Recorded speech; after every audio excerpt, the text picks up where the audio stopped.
Olá pessoal, aqui é o Dr. Rodrigo Penha, sou cardiologista e médico intensivista. Todo mundo está ouvindo falar da onda de calor. Será que é perigoso mesmo? Você já ouviu falar sobre uma doença que chama intermação? Para falar sobre isso, eu vou chamar um médico que é bastante sábio, que é amigo meu. Espera aí só um pouquinho. Olá pessoal, o doutor está ótimo amarrado para falar sobre calor. Você sabia que o calor mata mais do que o frio? E quais são as pessoas mais arriscadas para o calor? Quem são os mais vulneráveis? São as crianças, principalmente os bebês de colo, e os idosos. Então vamos ver 5 dicas para cuidar do seu velhinho. Dica número 1: horário. Água. Se você não tem nenhum problema, por exemplo, insuficiência cardíaca ou insuficiência renal, água fresca, não precisa ser muito gelada e várias vezes ao dia, durante o trabalho, mesmo se você não tiver sede, porque a gente começa a ter dificuldade de transpirar. Quando a temperatura está muito quente, você vai tendo dificuldade de transpirar. Várias garrafinhas de água dessa por dia, principalmente na próxima semana, onde as temperaturas vão a 40, 45 graus. Nós vamos poder bater o recorde de temperatura. Além da água, alimento fresco.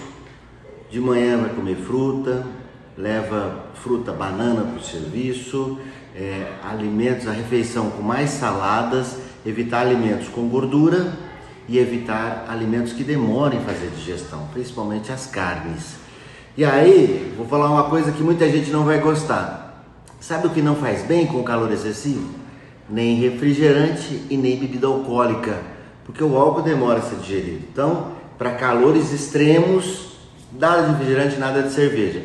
Isotônicos são ótimos, assim como o suco de frutas, às vezes com um pouquinho de sal e às vezes com um pouquinho de açúcar para ajudar na absorção desse líquido. Dica do TOT número 2: procurar um ambiente fresco. Se você tem uma sala com ar-condicionado, bacana. Se o calor estiver muito intenso, numa cidade grande, onde tem cinema, tem museu, tem shopping, procure se abrigar lá. Lembrar que esse calor extremo pode levar a essa doença que eu vou falar e pode levar também à morte. Importante, o ar-condicionado, não adianta chegar lá e colocar o ar-condicionado numa temperatura altíssima.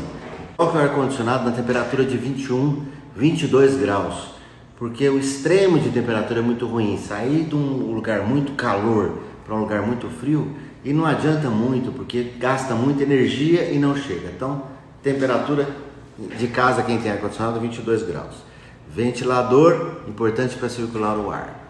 Uma dica bem legal: durante o dia, feche a janela e a cortina enquanto está batendo sol, para que o calor não entre. Finalzinho da tarde à noite, abre e coloca os ventiladores para circular o ar na casa. Dica do Dr. TOT número 3: refrescar-se, tá? Roupas leves de algodão quando estiver em casa. Tenha água próxima para você molhar o punho, onde tem circulação, o pescoço, a nuca, né? Colocar toalhas molhadas, como os jogadores de tênis, de basquete, de futebol fazem. Colocar uma toalha molhada sobre o pescoço ajuda bastante. Com certeza você não vai ficar gripado, não vai ficar endifruxado por causa de umidade, não. Pode colocar que vai ajudar o processo da transpiração. Muita atenção com idosos e crianças. Pai, avô, tem que prestar atenção, porque o idoso às vezes tem alguma limitação e não consegue beber água, não consegue controlar a sua temperatura. Então, se você notar alguns sintomas que eu vou falar daqui a pouco, tem que prestar bastante atenção. E não adianta querer resolver na hora que ele está doente, tem que resolver antes. Então vai lá, já verifique agora, antes de começar o calor, se tem ventilador, ar-condicionado, se o ambiente está fresco, se tem acesso à água. Resolva tudo isso antes. O importante, idoso e criança, manter um ambiente bem agradável. Espero que tenha ajudado. Cuidado com o calor.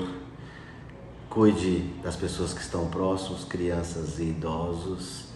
E vamos passar por essa. Tenha uma boa semana. Dr. TOT.